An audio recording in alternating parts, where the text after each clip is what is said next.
Brandis, as we just heard Amanda report, there are still so many unknowns about the police shooting of Anthony Alvarez last month, including why he was stopped by police in the first place. The Civilian Office of Police Accountability, or COPA, has recommended the officer who shot Alvarez be relieved of his police powers while the shooting is under investigation.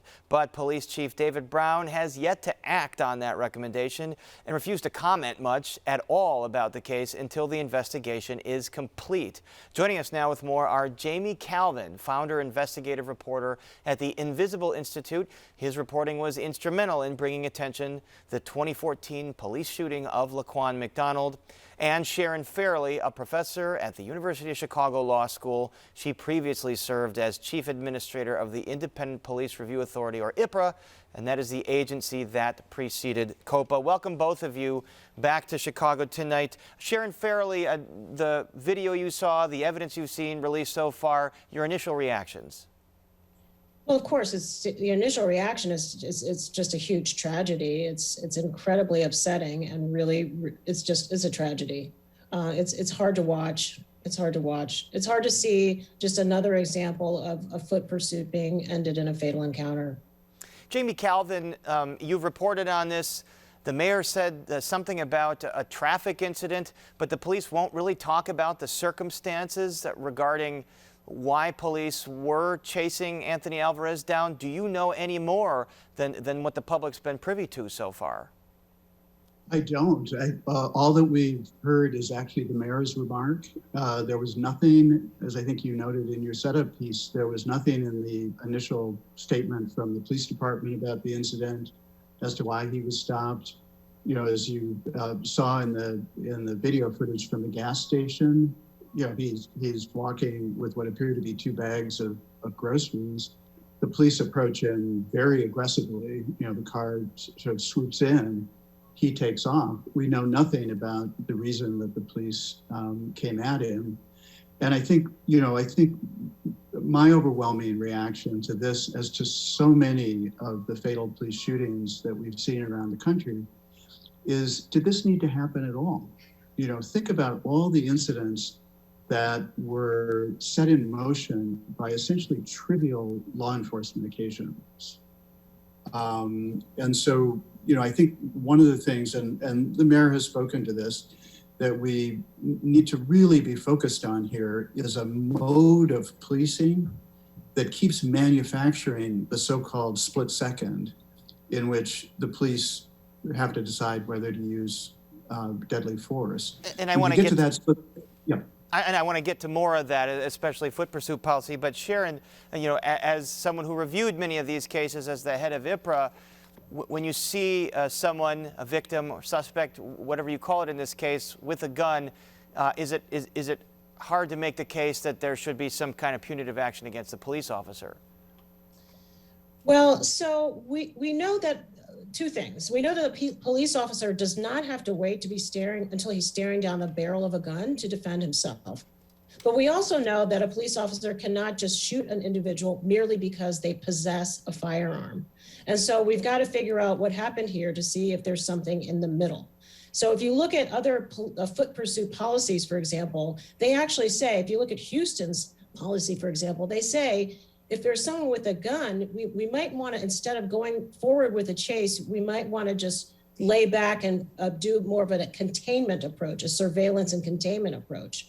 So we have to sort of look at this from a policy perspective and understand whether or not we're telling officers to, you know, what to do in these situations and if it's appropriate or not. And Jamie Kalven, you heard the mayor say and the police superintendent say they're going to come up with some kind of foot pursuit policy. Is that the policy, the one Sharon Fairley just mentioned? Is that a better policy for a CPD to use? Certainly, that would be an improvement. I mean, this is overdue. This has been noted, you know, since the Police Accountability Task Force in 2016 that the current mayor was the chair of. This has been identified again and again and again as a problem. So I think we have to call for, we talk about police accountability. I think there's a mode of political accountability we need to call for. We have some patterns and practices, long identified, diagnosed, things that are fixable and haven't been fixed. I appreciate the urgency with which this is being talked about now. And I think that the critical thing, and it applies beyond foot pursuit, it applies to traffic stops and a number of other sorts of police practices, is to reduce the number of interactions between police and community members that serve no purpose and can be counterproductive, that are alienating for people at best and risk these catastrophic outcomes at worst. That's the first order of business. So a foot pursuit policy that meant that there were fewer occasions like this one would be a significant improvement. But I think that's the principle we should be applying to all sorts of police interactions. I want to keep on this because this calls to mind a case that happened right after Laquan McDonald several years ago. Ronnie Johnson, a shooting similar. He's running away. He has a gun. He's shot, and the shooting was ruled justified. And one of the justifications was that he's a danger to the community if he's resisting arrest and running away with a gun. Do you see similarities between that case and this case, Sharon Fairley? Well, I think the reason why it was considered that at that time was certainly the Chicago Police Department policy was different then, and it's based on the law that a police officer can be justified in using deadly force against someone who is fleeing by the use of a deadly weapon. And so that's a question that comes up a lot in the context of these foot pursuits.